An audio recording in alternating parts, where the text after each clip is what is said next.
Yeah,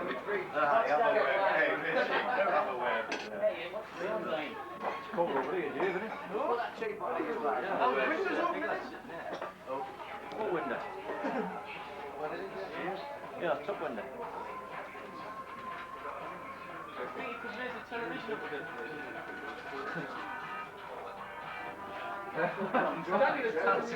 Can we cut the legs up this table?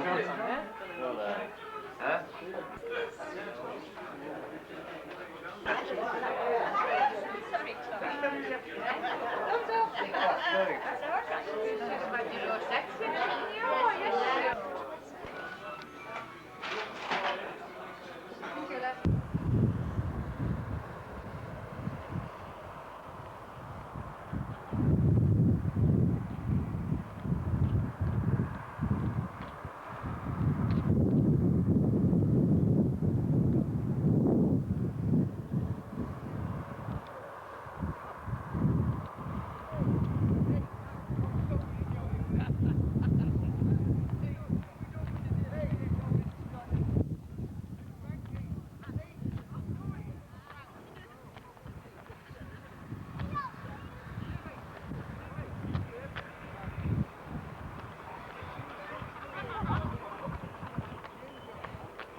Yeah.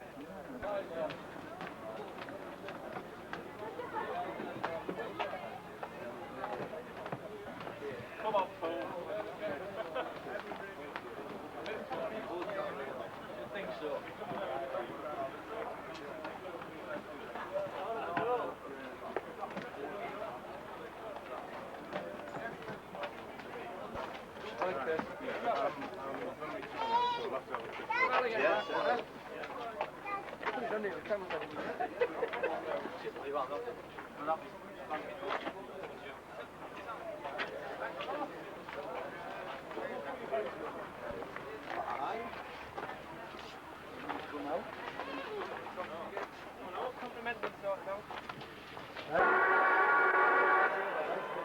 And we welcome to Shay this afternoon, Whitby Town.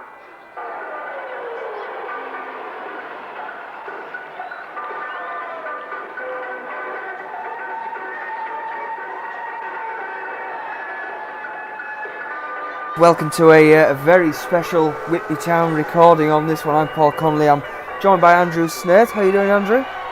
Very well, Paul. Yeah, and a historic FA Cup first round outing for the Seasiders against 4th Division Halifax Town. Yeah, absolutely. It's one that we've been looking forward to watching for a while. This one, isn't it? Because we've heard all the stories from the likes of Pete Graham, but never really there to witness it, were we? Not quite, yeah. You can say that you weren't born, but I can't quite say that. But it was an amazing occasion, and one of those that people always talk about in the Blues FA Cup history. You talk about Halifax and you talk about Wigan, and of course this game, if you don't know what happens, keep watching. Absolutely, there's Tony Lee just heading towards the sideline there. Legendary manager Tony Lee, of course, leading Whitby to the FA Cup first round proper on 2 occasions, the second round proper as well one season, but we'll talk about that a little bit later on. So I'll just quickly run you through the lineups for both teams. Halifax Town in all blue, in goals Lee Smelt, in the outfield is Keith Nobbs, Mick Wood, Dave Evans, Joe Gallagher, Paul Hendry, Barry Gallagher, Jeff Cook, Martin Nuttall, Paul Kendall and Stephen Ward, the substitute being Stuart Mell. And then Whitby Town in the change kit of all white is David Colby in goal, Neil Granicum, Richie Walker, Trevor Smith, Stuart Colby, John Gallogly, Jeff Lilly, Mark Lawrence, Phil Lineker, Ronnie Sills and Derek Hampton, the substitute being John Lovat. Some fantastic names in there, and of course one of Whitby Town's all-time legends on the appearance and goal-scoring stakes is Derek Hampton. Absolutely, yeah. Derek Hampton, he carved out a little bit of a career for himself with Hartlepool United, and he stayed local, Paul, throughout his career. I think he finished up at Staves. He was a real legend in these parts. Yeah, he certainly was, and someone who's fondly remembered now for his skill and just desire to win for Whitby Town. It's, as you mentioned, fourth division opposition for Whitby here as they get the game underway. Ronnie Sills and playing it out to the right hand side. It is Whitby kicking right to left as we look at things here in all white as they just pick the ball up in midfield. And yeah, obviously, Andrew, the stories that we've heard about these FA Cup runs, I think this is the one that really tops the lot of them from the way that Whitby came back. Absolutely, it's a side that was built around the quality of Phil Lineker and the goal scoring, but also the grit of the rest of the side and the craft of somebody like Derek Hampton, Ronnie Sills, the quality players throughout the team, but also real toughness and confidence as well, Paul. And none surprising because of the amount of goals they scored in the qualifying rounds. Phil Lineker was the top scorer in the country in the FA Cup for the qualifying stages. 11 goals. Some strikers don't score that in a season. No, definitely not. It was quite the incredible run, really, when you look at the route to the first round. Obviously, the first qualifying round was away at Halifax Town. That was a 4-2 win. There was Smith, Hampton, Lineker and Sills on the score sheet there. Durham City in the second qualifying round away was a 3-1 win. Sills with 2 and Hampton with another. Lancaster City away from home at the Giant Axe was 2-2 with Lineker and Hampton scoring. And the replay at the Turnbull ground was quite an incredible result. 10 goals, Andrew. A 7-3 win for Whitby in that one. And Phil Lineker, you mentioned the goals that he scored, scoring 5 in that game. I know, amazing play. Yes, you think about Gary, but there was a very good Lineker at Whitby around the 80s as well at that period. And also, of course, we then went on to the fourth qualifying round. Bishop Auckland, 4-2 win. Lineker scores all 4 goals. Incredible, wasn't it? Yeah, it's just a record that is unbelievable, really, when you think about it. 11 goals in the 4 qualifying rounds is just something you would dream of for any player, I think, isn't it? Absolutely, and you think about people like Paul Pittman, of course, as record goal scorer, record appearance maker, but Lineker was the 80s equivalent. He was absolutely formidable, a prolific striker. Another one, I think, who spent some time at Hartlepool United as well, that was picked up from the lower leagues and did very well for himself because of the quality that he possesses. I think he had another run at Whitby Town as well later on in his career. He was a tremendous goal scorer, and we're watching the action. It's very direct, isn't it, Paul? You can tell you're watching a game from the 1980s here. Yeah, you certainly can, Andrew. It's I mean, you just look at it all. You mentioned there how direct the football is. It's straight into the mixer, straight into the box sort of thing. But the ground as well, you know, it has got that real sort of old school 80s feel, the Shay. And I think anyone watching now will not even recognise the place. No, indeed. You've got a lovely view of the hills and everything. I don't know if the M62 was in situ at that point, maybe not quite in its current form, but you can see all the West Yorkshire hills around behind the ramshackled stands there at the Shay. And Halifax Town, of course, going into this game, Whitby had yet to beat a Football League side. So this was a fantastic result. This was an incredible... a bit of history that we're watching here this afternoon.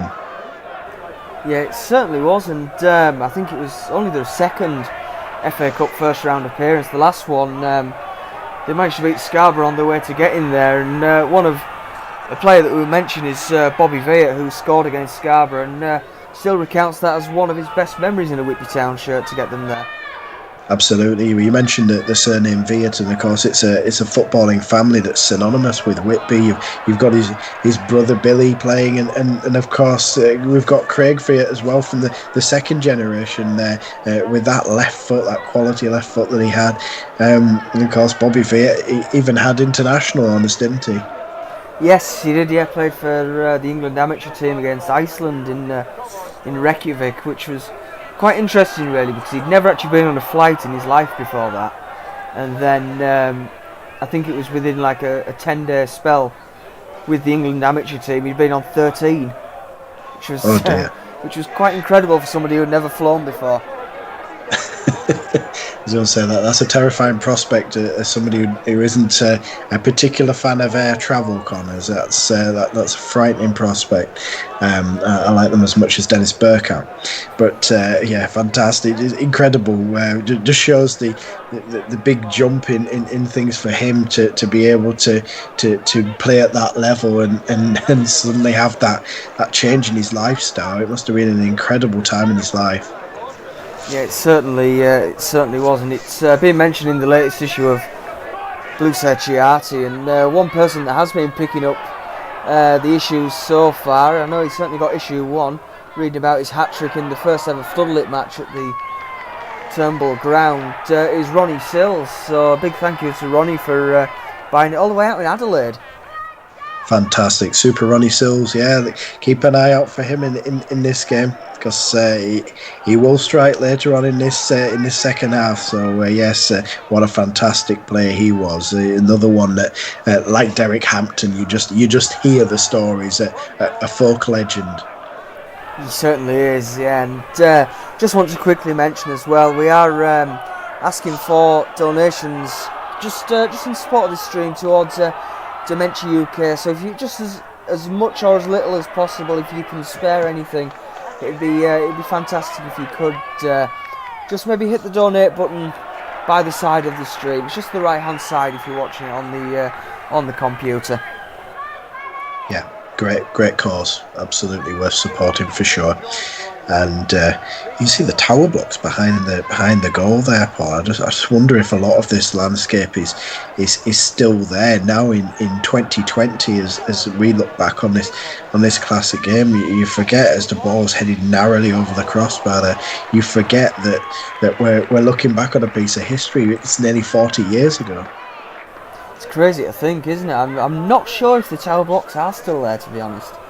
It's been a few years since I've been to the Shay. I think it was my uni days when I last went there, so I couldn't actually tell you for definite, but I can certainly try and find out. I was going to say you were at Leeds Trinity, so you know the area relatively well. I thought you might have been past a few times. It's apart from this particular game, not that happy a hunting ground for Whitby. I think we got thumped in an FA Cup tie once there against the reformed Halifax team, and I think they took us out in the league quite comfortably as well. Yeah, they sort of stormed through the Evo Stick League, didn't they, when they came in? Was it Unibond then? It might have been, actually. It was the Unibond. Oh yeah. Yeah, they always good. They were certainly very comfortable, weren't they, in the division that season? Yeah, absolutely. Well, they're a big club, big supporter base. This game, 2,500 inside the Shay for this FA Cup first round match, and they've always been a well supported club, mostly in the Football League, and they're playing the football in Division 4 as this game's taking place, but it's been quite an even start so far. Whitby certainly holding their own. Whitby, of course, in the white strips, worth pointing out, Halifax in the all blue. And to be fair as well, just mentioning is the incredible support from Whitby. Over 1,000 fans making the journey to Halifax that day. Just quite right. The ball was a decent effort from about 25 yards out. That one from Halifax, just straight into the hands of David Colby, though. Wouldn't fancy striking a ball like that then, though, would you? No, you could break your foot. They're a little bit like the old basketballs, I think, those 80s footballs, if they're ones from my school days or anything to go by. You mentioned the fans travelling to the Shay. I think your dad had cut things a bit fine that day, didn't he? I believe so. Yes, I need to sort of get him to recall the story at some point and mention it. But I'm pretty sure he was a bit late setting off for it. To bomb it down to West Yorkshire and on the aforementioned M62. But I'm sure he was delighted he made it. Yeah, he certainly will have been, and as will those sort of 1,000-odd Whitby fans. And you sort of look at where they are, just segregated halfway down that stand on the far side, and then they're still going around the back of the goal as well, sort of up the terracing as well behind the Whitby goal. Well, it had been an amazing day out back then in 1983. Whitby Town taking on a Football League side. I think it was only the second time that Whitby had reached the proper round to the FA Cup after their first ever bow in 1969, Paul. Yeah, York City on that occasion, and it was York City who would actually meet in the proper rounds again in, I think it was 1985, I think it was, in the second round. Yes, I mean this was the start of a great run that Whitby had in the FA Cup through the 80s under Tony Lee. I think it was maybe 3 of the next 4 seasons when we made the proper rounds a couple of times, I think in the second round as well. Yeah, certainly a fantastic cup record then, and I mean after the last few years of Whitby Town you wouldn't quite believe it really, would you, apart from this last season gone? Absolutely, yes. The first bow in the fourth qualifying round for 16 years, and very unlucky to be knocked out by Stourbridge as well on a replay. But this was a Whitby side as well, and I think sometimes maybe forgotten when compared with the Harry Dunn side that eventually secured promotion. This was a Whitby side that were right up at the top of the Northern League, and probably, if not for the huge FA Cup runs, would have beaten Blythe Spartans, the main rivals throughout the 80s. I think it was Blythe who denied us on a number of occasions. Yeah, it certainly was. There was always an ongoing battle and rivalry, wasn't there, between Whitby and Blythe, and it's sort of something that's stuck to this day. That's there is that sort of historic rivalry that still remains between the two clubs. Absolutely, and you look at some of the gates as well. 4-figure gates against Blythe, they were commonplace as the ball's just up and under in the Whitby box there, a little bit of 6s and 7s, and just about managing to force the ball clear, starting to apply a little bit of pressure to the Football League side in the last few moments. Yes, Whitby just clear the ball from the free kick, and I mentioned Blue Cerciati earlier, the latest issue of the Whitby Town magazine. The next one will be a special focusing on the 1980s at the club, and a big focus on Tony Lee's time at the club as well, because I mean it's 5 years from 1980 to 85 that has an incredible story when you take into account not just the cup runs but the FA Trophy as well. Yes, absolutely. I think there was the infamous game against Frickley Athletic in the trophy, wasn't it, where people scaling the parts of the ground and running battles on Tucker's Field. At the height of the miners' strike, it was another West Yorkshire side, of course. The ball's put across the Whitby box, and the header is well held there and cleared. But it was certainly an amazing time at the club, not just in the FA Cup, but as you mentioned, in the FA Trophy. Definitely, and it was a quote on the back of the magazine as well this month that I like to pick out. So I just put the picture of Ronnie Sills on the back, and the quote that I picked out from the Whitby Gazette when I was going through them a long time ago now, it just sort of stuck in my head a little bit. And from Tony Lee it was, after that Frickley game that you mentioned, the cup involvement makes it that much harder in the league, but what do you tell your kids in 20 years? That you went to Wembley or won the Northern League? He's spot on, isn't he? He's absolutely spot on. Yeah, definitely. And to be fair, it was a Whitby side that, you know, they could have had a real go in the FA Trophy. I think it was slightly tragic circumstances before the Dagenham game that sort of maybe contributed to Whitby sort of falling down on the night in that replay against Dagenham after, I think it was the chairman Dave Lorraine's dying not long before the game.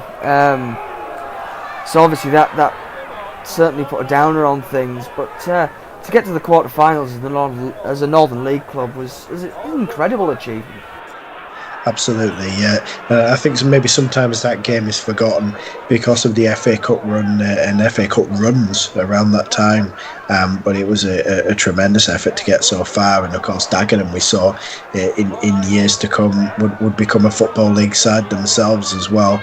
And as we see Whitby making a rare foray forward there with the ball threaded through in a very agricultural challenge going in there. We have got a free kick. I wasn't sure he was going to give that one. As the ball's chipped into the box, been cleared by Halifax, but Whitby is certainly given as good as they're getting here, Paul. It's a real battle there. It certainly is. Yeah, they really were up for the game by the looks of things, weren't they? And I'm just giving it a real good go because at the end of the day, as a Northern League side going into that game, it's a case of what have you got to lose? It's the FA Cup first round. It's the competition where the underdog very often does prosper. What did Whitby have to lose? Quite right. The ball's just fizzed narrowly over the crossbar there. And Whitby just applying a little bit of pressure of their own for the first time in these early stages of the game. But it was a huge competition. It's kind of sad to see now that it's been a little bit. I don't know what the word would be, but it's just been brought down a little bit by some of the teams not fielding those strongest sides. It was a bit bigger, wasn't it, in these days, in the 80s? It was a huge competition, really. Yeah, it was, and I mean, for a lot of years, it was the only televised football you would see was the World Cup and the FA Cup. You wouldn't see anything else on the TV across the season, so it used to be sort of the FA Cup final was the nation's big day. That's right. That's absolutely right. And now, of course, we're saturated with football coverage across all sorts of different channels, and maybe not always for the better. I do think the FA Cup, which of course carries a Europa League place, I'd be interested to see maybe carrying a Champions League spot. I'd like that, because if that was the case, you might have seen the likes of Millwall in the Champions League, and that is that would be great. I'd love to see AC Milan and Bayern Munich and Barca turn up at the Den and wonder what the hell was happening. I don't think they'd quite enjoy it as much as some of the places they go to, would they? I don't think they would. Being frog marched through that caged area down there, yeah, it'd be a bit of a shock for some of them. But I'd love to see. Just imagine Lionel Messi just looking at it, thinking, South Bermondsey. What? Yeah, I have a feeling he doesn't know too much about Millwall's footballing history, but that would be absolute classic. I'd pay good money to see that. So Whitby looking to make something just to the left of the penalty area, just twisting and turning and almost winning a corner there. I thought I would have been shouting for that one. Terrible from the line. We all would have been, wouldn't we? We're in a howling for it. I think one thing that we never picked up on, actually, we mentioned about how obviously things have changed since this match, as you said, nearly 40 years ago now. One thing I did notice is the back pass rule coming into play. Yeah, you really notice it, don't you? When they're going back to the goalkeepers and they're picking it up, it just doesn't seem right. It feels really odd. But yeah, I mean that was in until 1992, I think, something like that. You're into the 90s for sure. Yeah, it was the introduction of the Premier League as Halifax having to make a change here. One of their players stretched it off. It's Stuart Mell coming on for Nuttall. Yeah, somebody's got a bit of a cruncher there. You see the Whitby dugout as well, just in the background there. Tony Lee applauding the Halifax player off. So yeah, the first substitution of the match. And what I did love about this is before the game, just absolutely blaring Uptown Girl. Absolutely blaring it. Classic 80s number on the tannoy at Halifax. Classic stuff. I like just having the opportunity to look at the players there in the sit down meal they were having before the game, and you had one of those real 1980s television sets at the end of the table. It was fantastic, a great opportunity there, but the Halifax defence just showing no coolness and experience there in playing the ball out of trouble. But he had a real 80s set, and I think was reminiscent of what would be my parents' living room. It's circa 1980, and it really. And then you also were commenting about this just off air.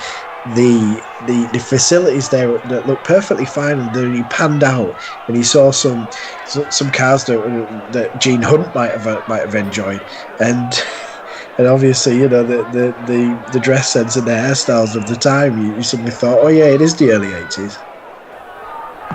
Yeah, it's certainly excellent, wasn't it? Really, just it is almost like a snapshot in time, isn't it? When you look at it with the Halifax free kick there, held by David Colby. I don't know if you noticed the foul just before that free kick, but yeah, the Whitby player just completely taking him out in the stomach, I think. Well, the thing was there, you know, you'd be getting 5 or 6 red cards a game if you know you had the rules in at the moment for one of these games. They were tough guys back then, Connors. They really were. And there's us complaining about the football maybe being a bit too hard. That's it. Just flashing one across the left hand post of David Colby, who clears long just over halfway.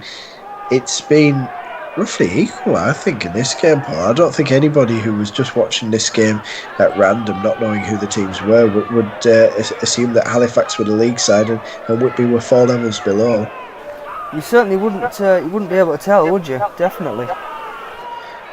Yeah, and Whitby, of course, as we mentioned earlier, they were fighting it out with Blythe Spartans right to the death in the Northern League First Division title hunt, and the frustration it must have been was Whitby were stuck in second spot for many seasons behind Blythe and just couldn't quite shift them, and of course the glory that happened in 1997 when they finally won the title and were allowed to be promoted. Of course, they did win it in 93 as well, but controversially denied promotion.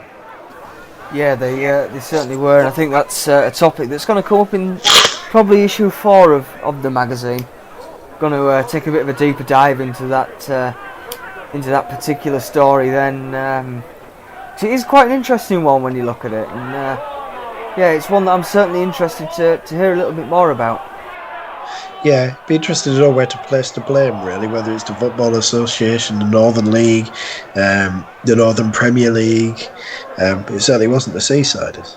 No, definitely not, and I mean, I think a part of it came down to the Football Association not even wanting to get involved with it. As Halifax get a ball into the penalty area, headed away at the near post by Whitby, but they second bite of the cherry there, and straight up is David Colby to hold that one. Yeah, very calm. We're not seeing any punches away so far, have you, by the goalkeepers? They've gone to try and catch everything, and most of the time they've done that. I mean, it's the old-fashioned way. They're jumping up, and they've got their knees up as well to protect them. Why not? Exactly, and no throwing out to anyone either. It's just a straight boot upfield half the time, isn't it? Yeah, absolutely. But yeah, it's interesting. Just the style of play. It is very direct. It's not bad to watch though. There's plenty of action in the boxes, and yeah, the referee just kind of lets them get on with it half the time. He certainly does.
straight now, love.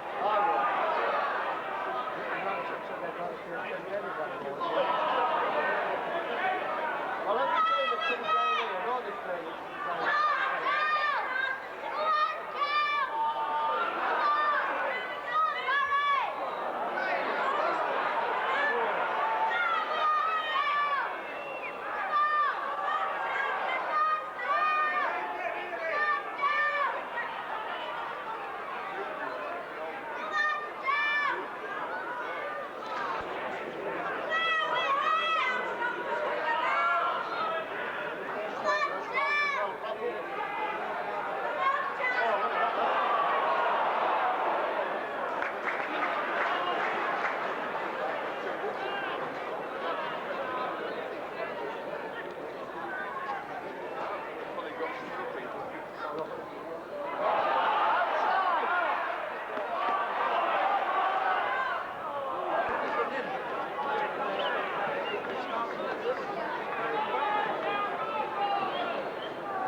So Whitby just picking up the ball in the middle of the park there. Little shove. You could say it almost Stephen Snaith-esque going down there, Andrew.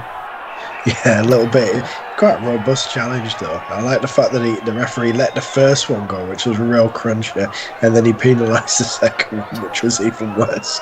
And still Whitby complaining about it. Never a foul, ref. Goodness me, his legs are still intact. What are you doing?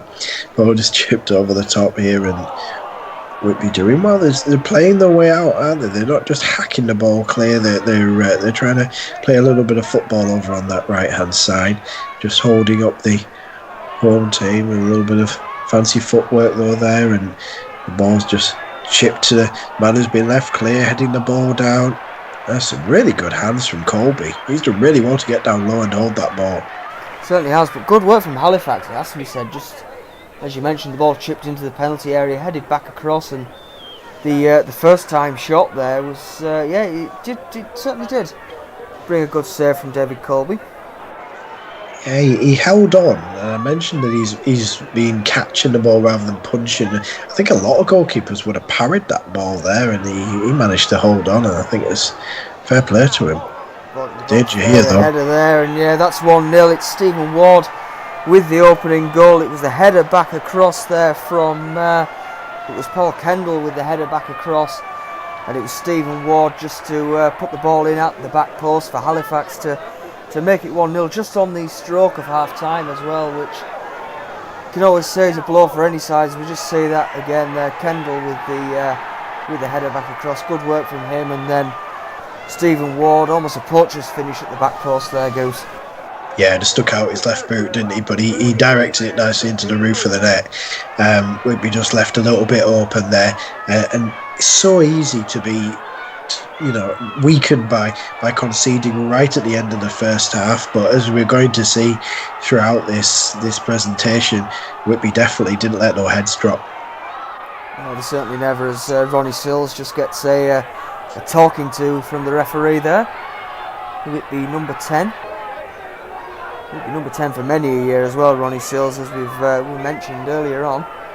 The ball forward from Halifax there. It's very direct towards the Whitby penalty area. It's still up in the air and picked up by Ward, sent forward there, but held again by Colby, who just loses his footing inside the penalty area. Kicks the ball inside though, which is always what you want to see.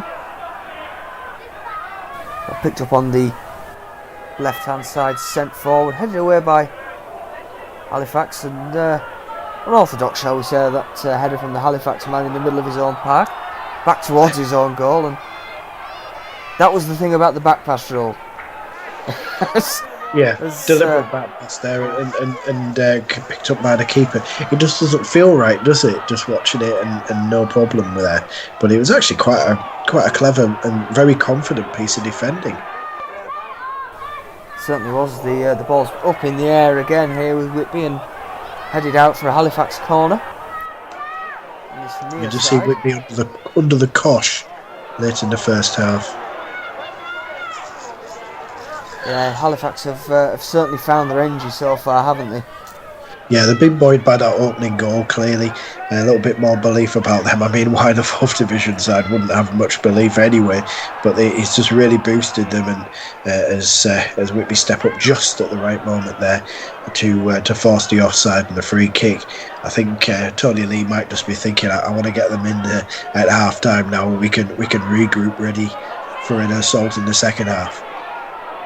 It certainly is. It's picked up in the middle of the park and sent forward on the turn there towards the goal scorer Ward. And again, confident from Whitby there, just getting ahead of his man, the Whitby defender. But Colby couldn't quite keep it in place, so it is a corner to Halifax towards that penalty spot there up in the air, and Colby just hanging off the crossbar, seeing that over. Certainly not a great deal of giving that crossbar, was there? It was. Yeah, it was reminiscent of the famous England-Scotland game, wasn't it, of 1970. And as we see Halifax going forward again, but Whitby partially clearing the lines. And what we do like which it must have been amazing. You're mentioning the travelling fans there, Paul. They're behind Colby's goal in this first half. They're going to see all the action unfold in the second. That's going to be amazing. They're going to be right at the end at Whitby are attacking in a few moments' time. Yeah, certainly. And that's where you want to be as an away fan, isn't it? If you want to be where the action is, and especially on an occasion like this. And yeah, for anyone that was there that day, I'm massively in envy, I must admit. Yeah, what an amazing moment it must have been. Massed crowds there, and if you were there, I'm sure you're probably just looking on the footage there, just sort of squinting and seeing if you can see yourself there at the Shay. And as the players come off for half time, with Halifax Town leading by 1-0 here at the Shay. Eventful first half, anyway. I think we're a bit unlucky to be behind, Connors, to be honest, on the balance of play. I think you're certainly right. As the second half gets underway, just cleared against the Whitby man there, the Halifax Goal Scorer Award. Yeah, you talked a little bit about the experience of being there at the game to see Whitby winning in the FA Cup, a first ever win against league opposition. I've not had that honour myself. The closest I've come is the Plymouth Argyle game, FA Cup first round 2001. That was an amazing occasion. Knocked Scarborough out in the round before, needed to mention that. But when Alex Gildear crashed that goal in late in the first half against Plymouth, we were all starting to believe, and then it was the ultimate rearguard action for that second half, and Plymouth just playing attack against defence, and eventually Phil Naismith's goal was breached. But what an amazing occasion. First game on Match of the Day. I mean, that really stands out for me. Incredible scenes. I can imagine, yeah, and we need to get that Match of the Day footage from somewhere. That's got to be the next port of call, hasn't it? Match of the Day footage from Plymouth. I've got it on VHS somewhere, Connors. Somewhere in my garage, I think. Get the VHS dug out, we'll get it converted. I can't be the only one who's got it, who recorded it off BBC One that night. I'm sure half of Whitby must have it somewhere. They probably will do, actually, yeah, they probably will do. Oh, it was amazing. Parkinson on before it, Samuel L. Jackson, good one. But yeah, what a combination, Whitby Town and Samuel L. Jackson. I just remember listening, Whitby, amazing run here, an awful challenge. That must be a free kick. Referee said yes. I thought he was saying no there for a minute. Surely he couldn't have been waving away the protest. I just remember the opening line from Gary Lineker as the first game, and he said it was Whitby the starting point for Captain Cook's journeys, and Plymouth Argyle the home of Francis Drake. And he said on lookout duty for us is Tony Gubbert. I just remember that line, because obviously I've watched that so much. The VHS has got lines going through it, but just an incredible day for Whitby. And we had that Whitby Town Welcomes Match of the Day sign up on the canteen for about the next 10 years, if I remember rightly. Yes, I think it was just a shot on the turn there from Whitby, but getting down well is Lee Smelt in the Halifax goal. That's some brave goalkeeping there. The boots were flying there. Yeah. I think in this day and age there would have been keepers staying down and wanting red cards for those challenges, but entitled to go for it back in 1983, that's for sure. It was just a case of get up and get on with it in the end, wasn't it, I think? Quite right. Yeah, Whitby are starting to exert a little bit of pressure of their own. Tony Lee's obviously had a word at half time. Maybe, I don't know if there are any teacups flying. Something to maybe ask him about that halftime interview, whether he was one for the hairdryer treatment or whether he was more of a calm figure on the touchline. No, it'll certainly be interesting getting the chance to chat to Tony Lee, hopefully at some point, because I mean the career that Tony Lee had as a player and a manager, particularly as a manager, there just must be some incredible stories in there. Yeah, oh, absolutely. I mean, we mentioned it in the first half that Whitby didn't just play Halifax and beat them. They came very close to getting a result against Wigan in the following round, as Colby does well just to deal with that ball flashed across the face of his goal. But also there was York City, there was Doncaster Rovers to beat South Liverpool to get to the second round. It was an amazing time, and of course that quarter final run in the FA Trophy. There were top two in the Northern league all the way through the 80s. I think if he just had one of those league championships and a promotion, he might have been mentioned a little bit, maybe a little bit more. But obviously, you and certainly your younger fans might think first of all of Harry Dunn when they're thinking about successful Whitby Town managers. But Tony Lee's record stands up to any manager who's run the Blues over the years. No, it certainly does, and you look at it, and I almost feel that Tony Lee just doesn't get the credit that he deserves at Whitby Town, and it's nice that we can now have these to look back on and see how good a side he had and how good a side it was that he built, because you look at it, and as you mentioned there, they run league clubs so close on so many occasions. It's just, his record as a Whitby manager, you could argue a case for maybe they didn't win any trophies, but it was arguably one of the best Whitby sides that has ever been produced.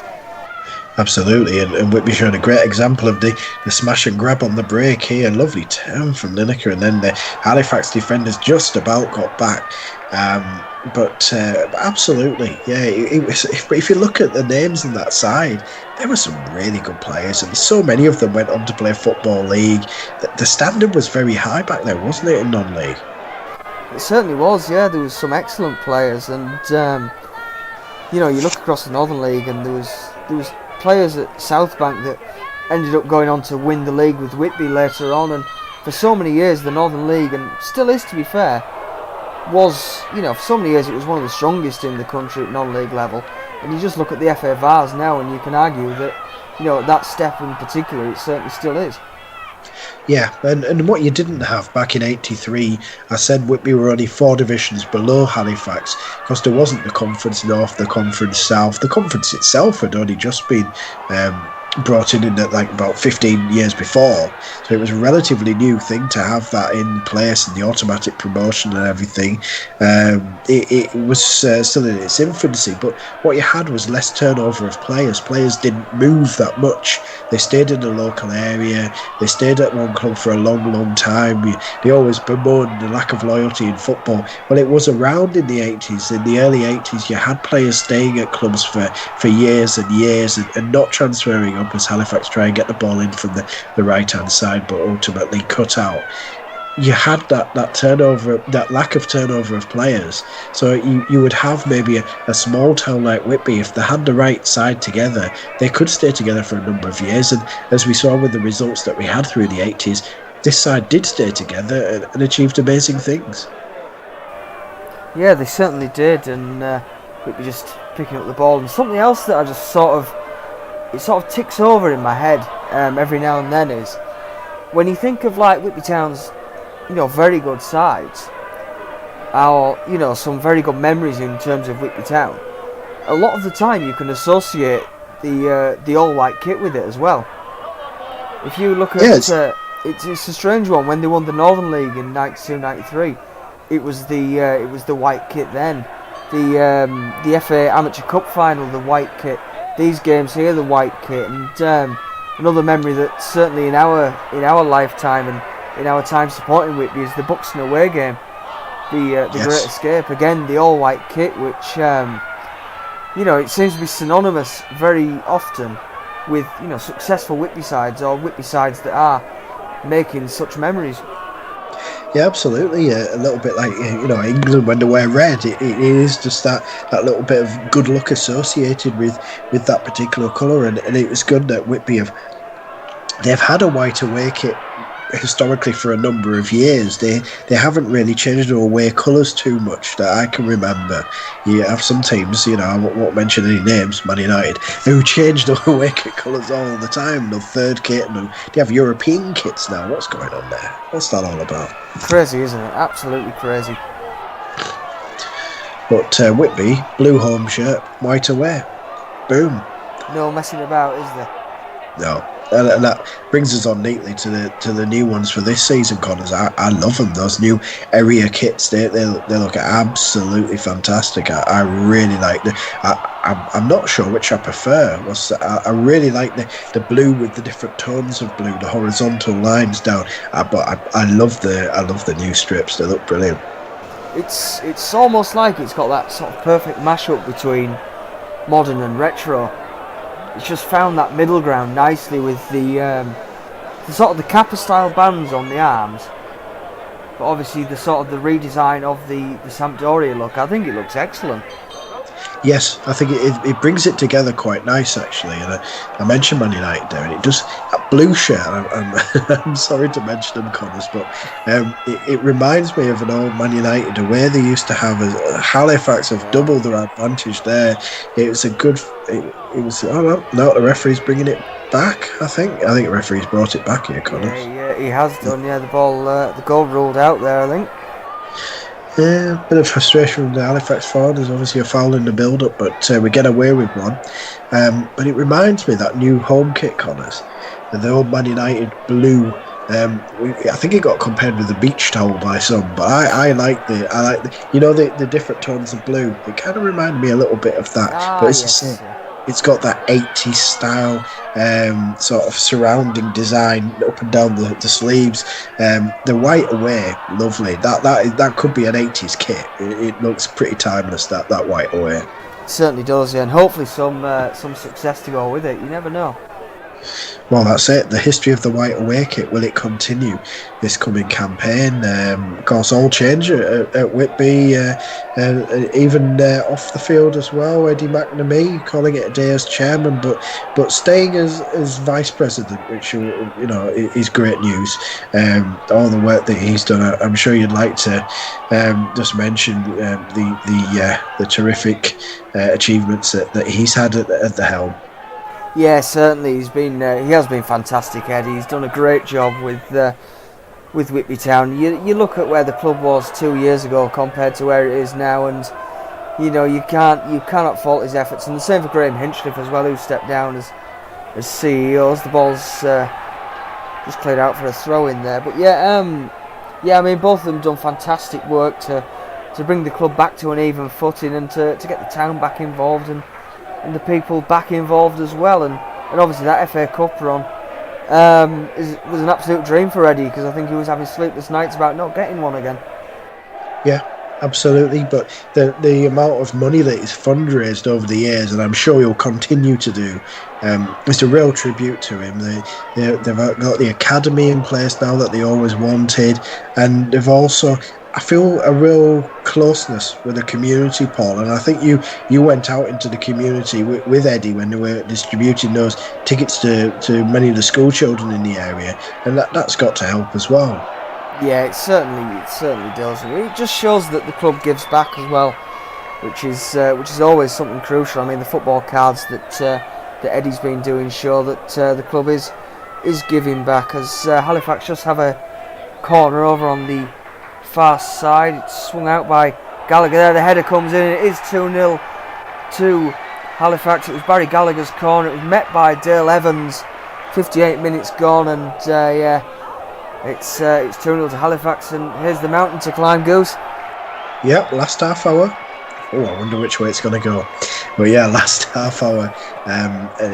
You think 2-0 down, 30 minutes left, 4th division side.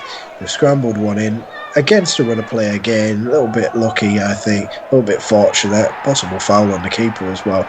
And do the heads drop? Well, as we're going to see, the heads do not drop. Certainly don't. As Halifax just play the ball out for a Whitby throw in front of those Whitby Town supporters there, and there's plenty of time, as we say. Half an hour left, Goose. You never know what might happen.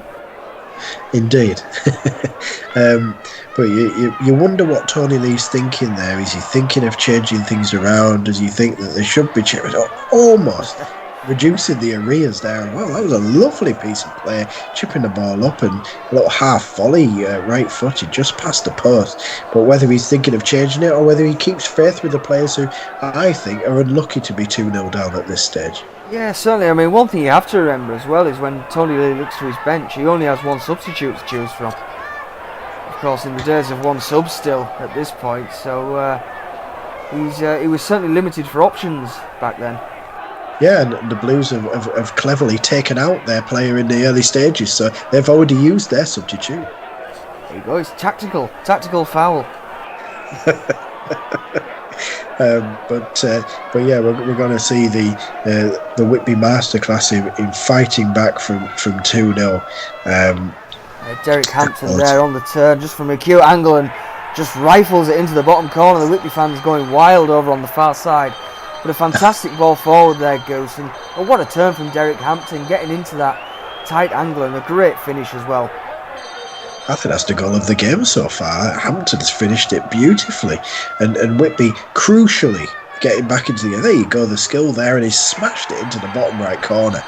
And Whitby straight back in, but it's crucial the timing of the goal, isn't it, Collins? They're not 2-0 down for very long. They're straight back in the game. Exactly, 3 minutes between Halifax going 2-0 up and Whitby reducing the arrears. And I mean, that was where Whitby finally found the belief, wasn't it? I mean, they'd played well up to that point and certainly hadn't disgraced themselves. But yeah, you sort of see from this point on that Whitby, they do go a little bit more direct, but they have more belief in what they're doing there.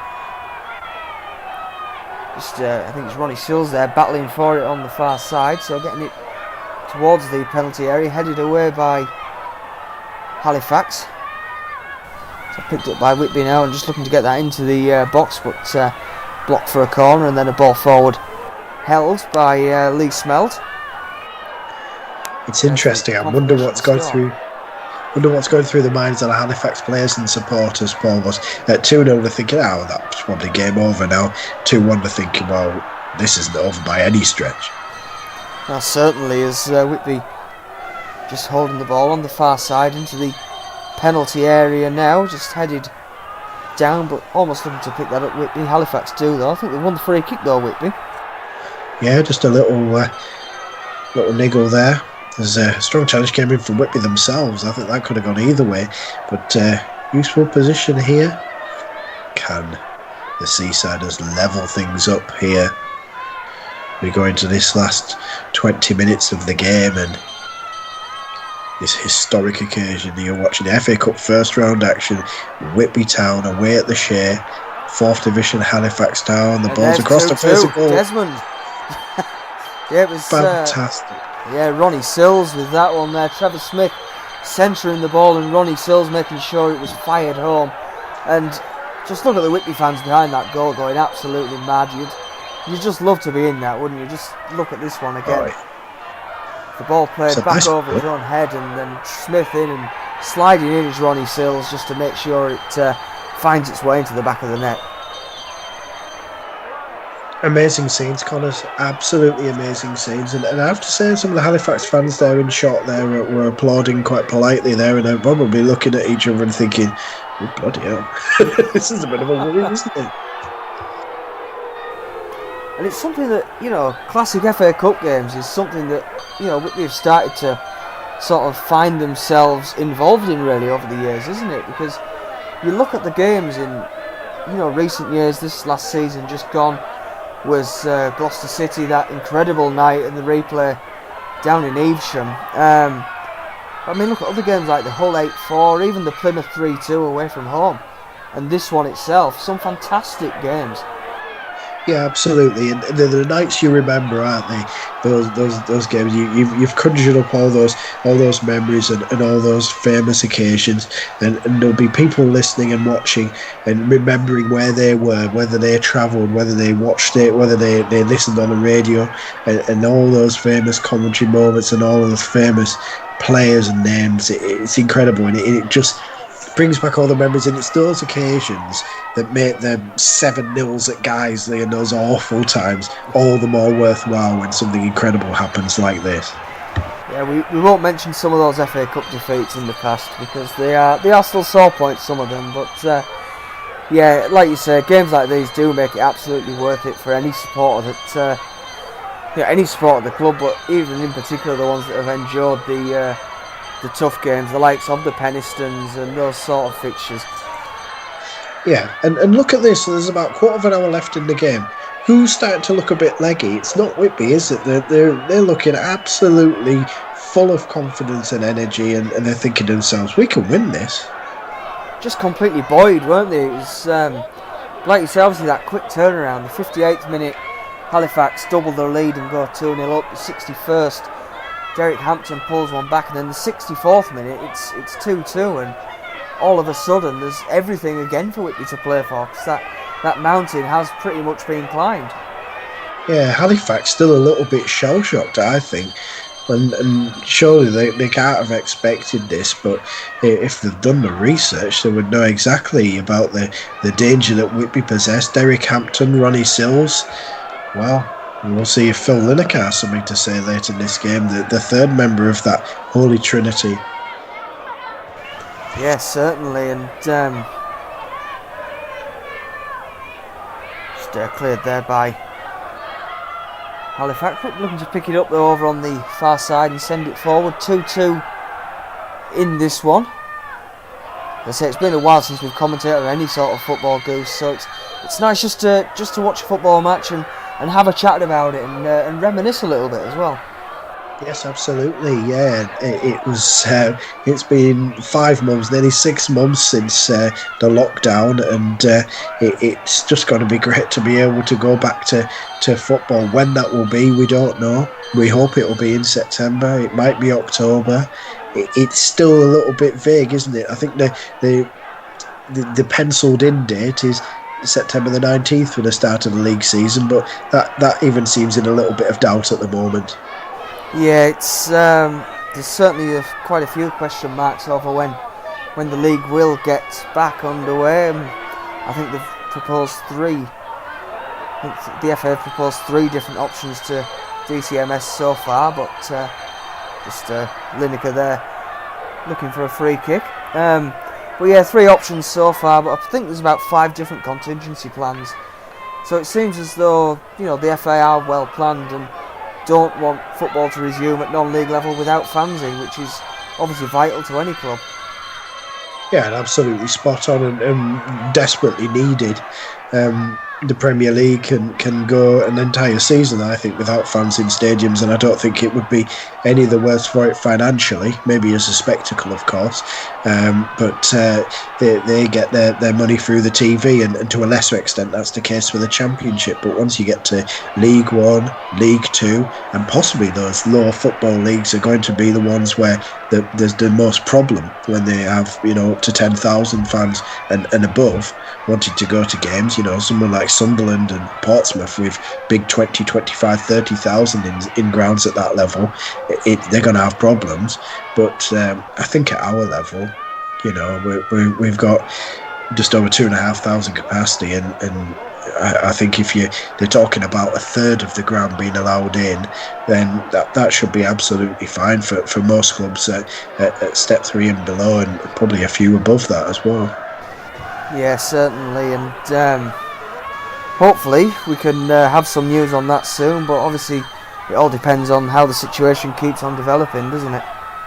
Yeah, indeed. I was going to say, and also for anybody watching this historically, we're talking in 2020. Yeah, we'll just break off from that as a ball forward there from Whitby. Yes. Onto it by Lineker. It was a direct ball. Lineker got in behind the defence, timed his run perfectly, and sent the Whitby fans into pandemonium. Halifax pushing everyone forward. A first-time ball over the top. Lineker's run's excellent, and a great finish into that bottom corner with Smelt rushing on to try and close the angle down. That's incredible. What a moment. Listen to the crowd. Absolutely fantastic. It was just brilliant. Classic Route 1, smashed forward. Lineker right on the shoulder of the defender. And what a calm finish. That is a professional's finish, isn't it? Certainly is, yeah. And you can see why Phil Lineker was scoring goals for Whitby, well into the 1990s as well, because I think he was there till about 1994 in the end, Phil Lineker, across different spells, and just shows the quality that he had with a finishing like that is fantastic. Fantastic, yeah. Just a brilliant smash and grab goal, tremendously executed. That's 12 goals in the FA Cup, and we're only at the first round stage. Phil Lineker, take a bow, sir. Yeah, an incredible FA Cup record from Phil Lineker, and I think one that pretty much any player would be absolutely desperate to have. Indeed. Interested to see what Whitby's tactics are going to be here. Must they going to have a nervy spell? of defending to do. You would think that Halifax are going to throw everything at it. Yeah, certainly. And you mentioned Lineker's goal tally there. But to say he scored 12 in the FA Cup that season, that's a tally that would see you as like top scorer for the entire of the competition. Yeah, indeed. And I could be wrong, Connors, but I'm wondering if Lineker came close to actually being the top scorer in the whole competition that year.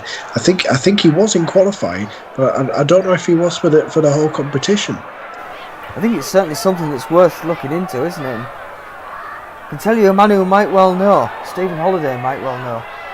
Yeah, indeed. I presume Steve was somewhere in the ground at this point, on some sort of, I'm going to be generous and say primary school excursion.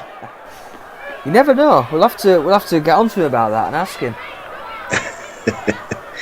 I think it was the sort of the late 80s, early 90s he started following Whitby, but I'm not entirely sure. He'll certainly correct me on it. I know that much. Hampton I think it's Derek Hampton just trying to come down the left-hand side there. Still got hold of the ball and just keeping hold of it nicely there. It's dispossessed by the Halifax man for a throw-in. Holding on to possession, just showing experience, bit of nous, cleverness, and making Halifax. Oh, what a beautiful piece of football that was! What a turn and an accelerated run and forcing a corner. Beautiful play. And Whitby are playing the better football at the moment, Paul. Whitby are well on top. If you went into this game not knowing who was the Football League side and who was the non-league side, you wouldn't be able to tell. Yeah, I would probably swear it was the other way around. I would think, oh well, they've got a bit of a fortunate start, and now the class is telling. But it's completely reversed, and the non-league side, Whitby Town, are playing an absolute blinder in this second half, and they're very worthy of their 3-2 lead. It's just great to hear the fans as well over on the far side singing away. You can see the scarves going up as well. You know, it's what an atmosphere that must have been to be a part of. Absolutely incredible. Absolutely incredible. And here we see Halifax and the number 12. He's certainly making a contribution to the game. We saw him introduced early on after that horrifying injury, and we see them winning a free kick in a very dangerous position. We're right on the edge of the D here. It certainly was. It was good work from, as you mentioned there, the substitute Stuart Mell, just getting down the left-hand side and driving in field as well, to be fair to him. In the end, it was the free kick won by, I think it was Stephen Ward, man who opened the goal scoring. The free kick taken there, and in the end, well wide of the mark from Dave Evans. I was trying to count how many were in the Whitby wall there, Paul, in front of David Colby. I counted at least 5, if not 6. Certainly well prepared, wasn't it, that wall from David Colby? Yeah, indeed. We're seeing Halifax finally starting to put some pressure on Whitby. They've not been in the game the second half, and you see Whitby are matching them. The midfielders are absolutely matching them stride for stride here. The Halifax are really having to up their game, and good ball going in there and just clawed it by Colby, and that was what an opportunity that was. David Colby just down injured there. Just a reminder of the score as well. Halifax 2, Whitby Town 3. There's the Whitby fans still going mad over on the far side, singing away, bouncing away as well. It's partisan atmosphere just under that Halifax insurance sign. Goodness me, it's like the scratching shed over there. It's absolutely rocking. Wait until you see the footage of the Chesterfield game. I'm interested. I'm very interested, Connors. We're going to be showing some of this classic footage in the weeks to come. Yeah, we're going to start it off with the Chesterfield game altogether. So you'll be listening to this after that. But I mean, if you haven't gone and watched that, go back and watch it and just listen to the shed over on the far side, the old school shed. And wow, the noise is incredible, especially in the first sort of 30-40 seconds of the footage. It's just Whitby fans just chanting Seasiders, and it's very, very loud. Brilliant. was going to say, I remember when I first went, Connors, in the 90s, in the mid-late 90s, the place to stand wasn't actually the shed on the far side, it was the near side. They used to have the dugouts on the near side of the ground, and it was near where the away dugout was, oddly enough. It was up towards the sea end, and you would be there what was called the Cup back then. We used to stand up there, and those were the time, and that was kind of resurrected briefly last season when Scarborough the midweek victory there, and I was back on there, and suddenly it was packed out, and we had a four-figure crowd on there, and 5 or 6 deep of Whitby fans. That was something else. Yeah, it was a nice little throwback, that, wasn't it? Just to see people back on there and singing away on there as well, creating that atmosphere. Yeah, well, I was there when we beat Scarborough in 2001, fourth qualifying round, 3-1, and Jamie Burt in injury time with that famous winner. Oh, amazing memories, Connors. Amazing memories. That's the FA Cup for you. Yeah, fantastic. And like you said, the FA Cup, it does produce some of the best memories in football. And I don't care what anyone says, I still absolutely love the competition. Well, absolutely. You see moments like this, and there'll be many people watching this game who weren't born in 83, who weren't born in 93, and they'll be feeling just the same excitement as the people who were there, who were in the ground, or in that throng of Whitby fans on the far side. It's fantastic to see these memories brought to life. It's brilliant. It certainly is, and Whitby's still attacking in this game. It's incredible, really. You just wouldn't be able to tell any sort of difference between the two sides. No, they've matched them all the way through. We're in the late stages of the game now, and Whitby are matching them stride for stride. As we've said before, you wouldn't know who's the Football League side and who are the part-timers. And that Whitby side, they've battled, they've grafted. They've been a real tribute to Tony Lee, because they've fought all the way through, and they've been a credit. He must be doing something right in training, because they've matched those professionals for fitness all the way through. Yeah, they certainly have. And just a reminder, by the way, obviously the stream is free to air for everyone, but we are asking if people could, make a small donation if you can, as small or large as you like, to Dementia UK. We've put the link in the bio, we've put it in the live chat to the right of the screen as well. So, if you are watching this and you fancy that you maybe can donate even a couple of quid to Dementia UK, then that would be excellent if you could.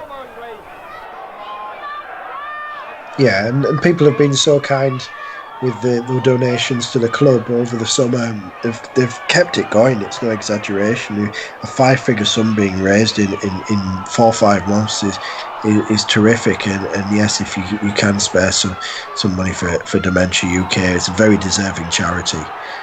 Strong challenge comes in there, and Ronnie Sills just hacking Evans to the ground there, nowhere near the ball.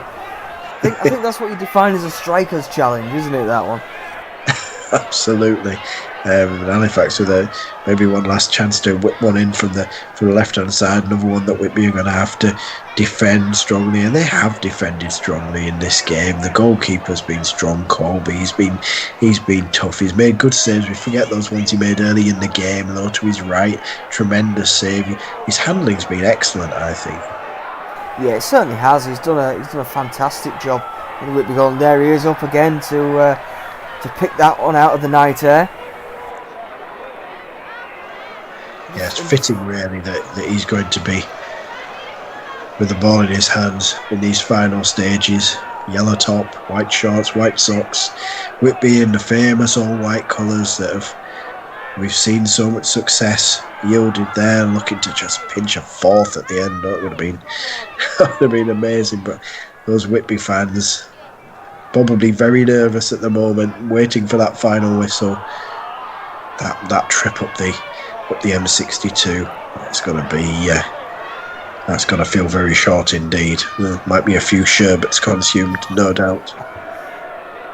You mentioned there, obviously, those sort of nervy last few minutes. It's something that we've, you and I have both felt on, Lord knows how many occasions as supporting Whitby in big matches is those last few minutes of, come on, get over the line. Even when you're a couple of goals up, sometimes you still feel it when your goal's being peppered, don't you? You do, and I guess the best example of that is Penistone Church. That horrifying end to the game where I think most of the travelling fans looked at each other and went, "They're going to score here." I think I remember calling it on the radio and then smashing my headset into the memorial bench we were stood on. Yeah. Oh. Well, I mean, you can't blame me for desecrating that monument, but I've never before or since produced a live commentary from a memorial bench. That was something else. It certainly was the magic of the FA Cup, as Halifax looked to get that ball back in the penalty area. It's cleared by Whitby man, but up in the air and cleared again by the Seaside as Derek Hampton makes no mistake the second time, getting rid of that one. All hands to the pump there, isn't it? Hey, it's like the Alamo. They're putting their bodies on the line there, and the head tennis that goes on. And Whitby are really, really battling there. It means so much to them. They're so close to an incredible moment in time. Yeah, they certainly are. As the ball's up in the air again. Halifax trying to head it away, but cleared. First time again. Is there a chance here for Whitby to get there? No, there isn't. Keeper's going to get there first. Smelton just clears it into that stand over on the far side. And certainly not long remaining whatsoever now. See the lights of the wilds of West Yorkshire, the landmarks of Halifax, just on the very much darkened in the November skies as those hundreds of Whitby fans there wave their flags, wave their whistles coming as well from that away, and a lot of very tense whistles. Ball at the penalty area, a miskick there, and the Halifax man just sort of ploughs through the back of the Whitby forward there, but just sort of collided into him. Clumsy, still going. very clumsy. Just twisted and turning, getting into that corner there, Whitby. Made it back towards Hampton, looks to beat one man, does, gets the ball into the penalty area, and it's just edged wide there. The ball's exactly where Whitby want it, Paul. That's always the thing, isn't it? Once you get to that sort of stage, just get it in the corner. Don't mess about, get it in the corner and just keep it there.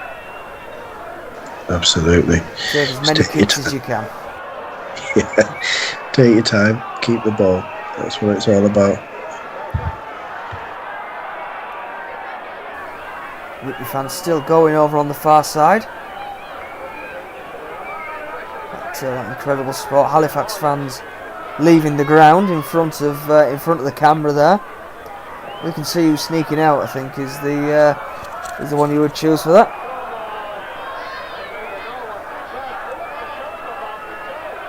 It's always great that earlier in the game as well, Whitby fans singing with the famous Whitby Town and we're going to Wembley. I always love singing that, even in the FA Cup first qualifying round.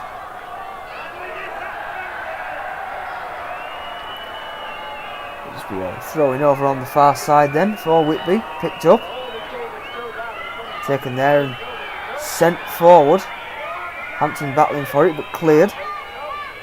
Headed down there just in front of that stand over on the far side. Whitby still battling against Halifax. Good foot in there, and Halifax still looking to bring that ball forward. Foot in by Whitby, but it's back up in the air, headed on, but three men going in for the tackle there. So the throw-in taken down the line for Halifax, picked up towards that corner. It'll be another throw-in to the hosts. Getting towards last chance saloon now for the Shaman.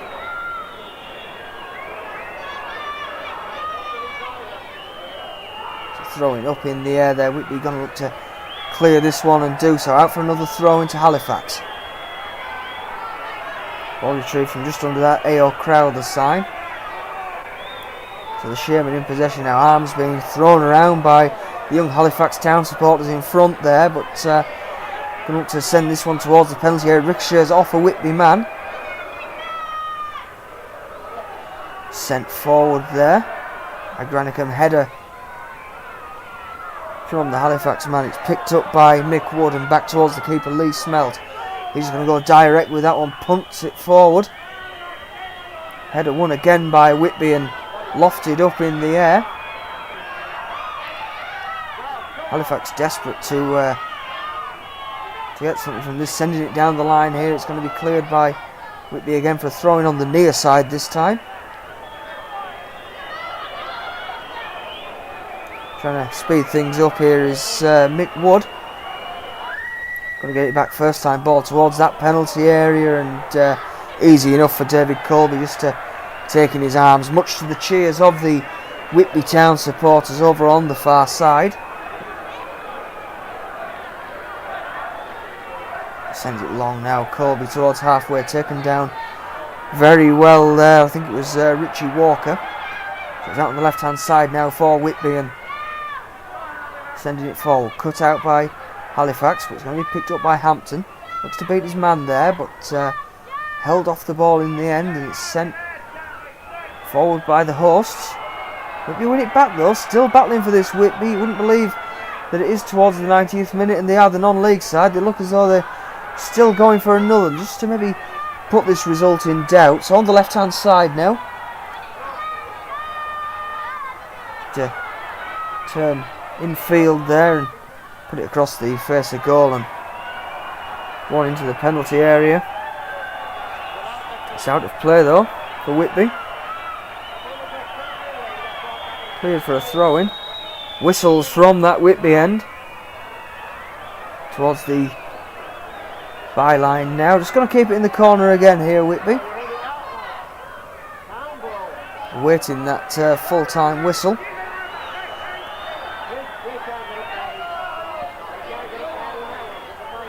So throw-in taken, and there it is, the full-time whistle. It has finished at the Shay.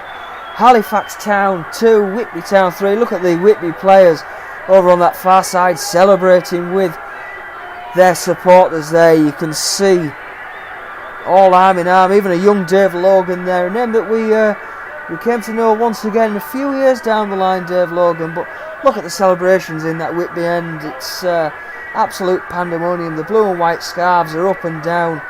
Whitby fans applauding, the Whitby management applauding, everybody applauding each other there. What an incredible effort from the Northern League side, beating Halifax of Division 4. Uptown Girl in the background, but there is confirmation of the full-time scorers. Just go to the dressing room with the celebrations there with Tony Lee and his side. Fantastic memories to see. But thank you to Andrew Smith for joining me on this tonight as the celebrations continue in the bar. But thank you for joining us. If you can make a donation to Dementia UK, please do, as small or as large as you like, but please support that fantastic charity for us. But thank you very much for listening, thank you very much for watching, and thank you to Andrew Smith for joining me on commentary.